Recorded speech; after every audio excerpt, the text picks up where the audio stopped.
హరి ఓం everyone. డెకరేషన్కి చూసారా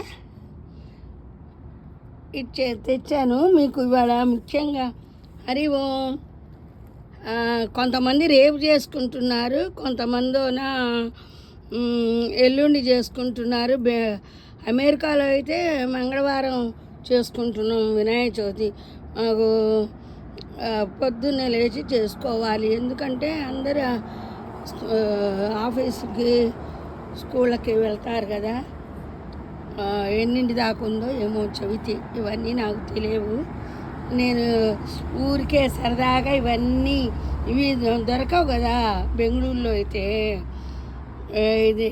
దీన్ని ఏమంటారు తెలుసా? దేవదారుది. అక్కడ దొరకవు, దేవతలే వేశారట. దేవదారు వృక్షం అంటారు. ఇవి వినాయకుడికి ఇష్టం, ఇవి పెడతాను. ఇది గరిక.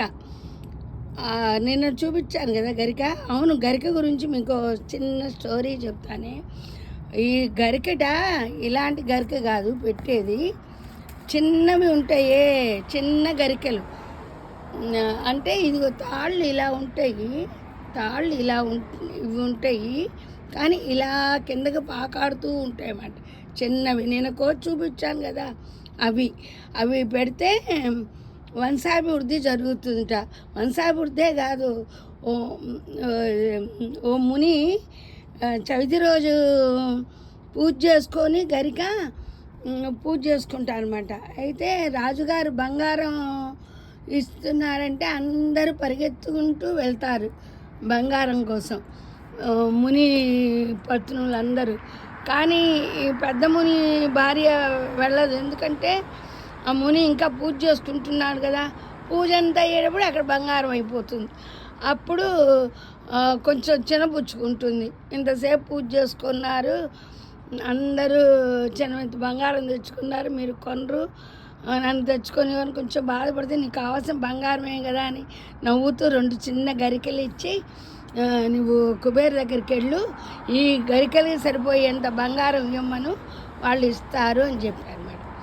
అయితే చూసి ఇవ్వమనంటే, ఓ ఇంత బంగారమేనా మీకు కావాల్సింది? నా దగ్గర బోలెడు ఉందమ్మా, మీరు మునిభక్తులు, కానీ ఏదో దీనిలో ఏదో ఉంటుంది స్టోరీ, లేకపోతే అలా చెప్పరు మునిగారు అని చెప్పి తూకం వేస్తారు. కుబేర్ దగ్గర ఉన్న బంగారం అంతా వేసినా తూకం తూగదు, ఈ గరిక సమానది. అప్పుడు తన బంగారం ఇస్తాడు, దేవతల బంగారం ఇస్తాడు, అయినా సరే తూగదు. అమ్మ నా వల్ల కాదు, నేను కూడా ముందు దగ్గరికి వస్తాను, అడిగితే నేనేమి హెల్ప్ చేయలేకపోతున్నానని చెప్పి ఈ మునిపత్నితో సహా దేవతలు, కుబేరుడు అందరూ కలిసి ఈ ముని దగ్గరికి వస్తారు. ముని దగ్గర వచ్చి సాష్టాంగ నమస్కారం చేసి, స్వామి నా దగ్గర నాతో సహా నా దగ్గర ఉన్నవన్నీ మీకు ఇచ్చేస్తున్నాను, అయినా సరే మీరు అడిగినంత బంగారం ఇవ్వలేకపోతున్నాను, క్షమించండి అంటే, అప్పుడు నవ్వి తన పత్నితోటి అడుగుతాడనమాట, చూసావా నా దగ్గర ఎంత బంగారం ఉందంటే. అప్పుడు ముని కాళ్ళకి నమస్కారం చేసి, అవును దేవతలు కుబేరుడే మన దగ్గరకు వచ్చారు, బంగారం మొత్తంతో గరికకి అంత మహత్యం ఉంది, నాకు బంగారం అక్కర్లేదు, నన్ను క్షమించండి అని చెప్తుందన్నమాట.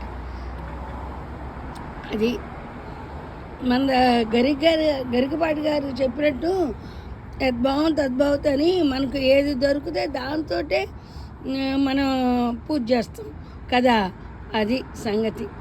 అవును, దేవతలందరూ మా ఇంటికి వినాయక చవితి వస్తుంది కదా, చూడండి ఎంతమంది వస్తున్నారో చూసారా, బ్రహ్మకమలం రూపంలో.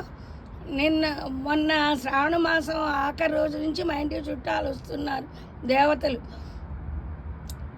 లక్ష్మీదేవి, సరస్వతీదేవి, బ్రహ్మ, విష్ణు, మహేశ్వర, నవగ్రహాలు అందరూ. వినాయకుడు పండగ కదా. సృష్టాదో బ్రాహ్మణ సమకృతి పూజితు ఫలసిద్ధే సదేవ పార్థిపుత్ర రుణాసం కరోత్ మే తీవ్రసవదాత్మయం సంపూర్ణ సమయ గచ్చిద సదేవ పార్థిపుత్ర రుణాసం కరోత్ మే. అసలు ఒక్కొక్క పనులు కావాలంటే తల్లిదండ్రులతో సహా అందరూ, ఇది ఈ అష్టకం మీకు తెలుసు కదా, అందరూ పూజ చేస్తుంటే మనం ఎంత, నేనెంత, ఏదో యథాశక్తి ఉంటా. మీ శ్రీదేవి